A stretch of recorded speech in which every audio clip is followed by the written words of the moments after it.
направи Словачка, кои мерки ги прифати. Ние ги поддржавме индустријата за производство на храна со новите мерки согласно програмата за рурален развој од 14 до 20 година. И тоа веќе го спомнав, тоа беше одобрено од комисијата, тоа е мерката 21. За жал, оваа мерка е ограничена во одредени сектори, за одредени сектори, секторите каде што производството на готови производи не е спомнато во анекс 1, тие се исклучени и исто така големи фирми се исклучени од оваа поддршка.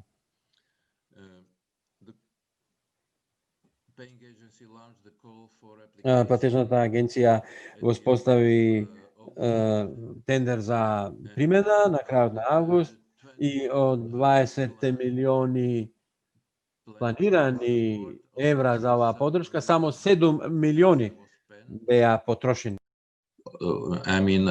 There were applications in the amount of 7 million. Имаше околу 7 милиони, значи, потрошени. Тие се во процес на одобрување сега и ќе бидат исплатени во првата половина од 21 година.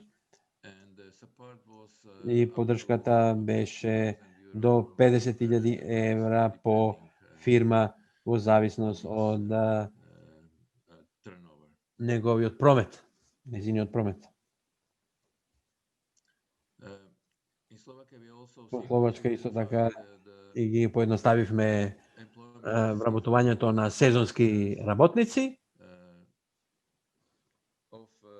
на лица кои и се долго време невработени. Имаше некои државни мерки кои што беа компликувани, го комплицира вработувањето, да речеме, време траењето на договорите беше лимитирано неколку дена само и неколку часа неделно, така да ова беше подобрено во тој аспект.